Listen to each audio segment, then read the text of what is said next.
Însă, pentru că ați venit asta la noi, să profităm de faptul că sunteți la noi și să ne cântați puțin așa la rece Steaua de Pițer, că ne-am distrat prea mult vara aceasta și puțin la... cu tarabana sau ce e? Am zis bine? Hai și cu tarabana aici, hai! Ia, lăsăm mai în jos microfon, ia, hai! Hai să vedem!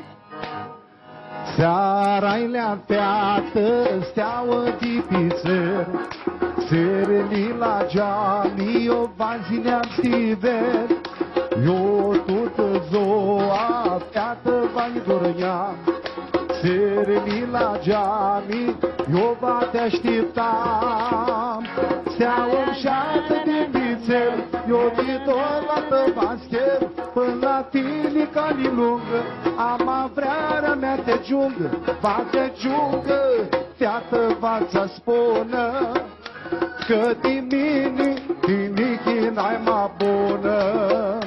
Va te giungă, fiată va-ți spună, că din mine, nimic n-ai mai bună.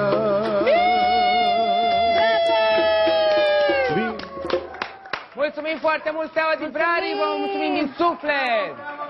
Mulțumim mult de tot, mergem mai departe, dragii mei. A trecut mai bine de un an de când Diana Dumitrescu și Docu Ion s-au hotărât să o ia fiecare pe drumul lui. Cu toate acestea, vedeta pare mai fericită ca oricând, iar planurile par să-i se lege de minune. Prezentă la un eveniment caritabil, senzuala blondină a acordat un interviu în exclusivitate pentru Antena Star. Să-l urmărim chiar acum! Totul a tot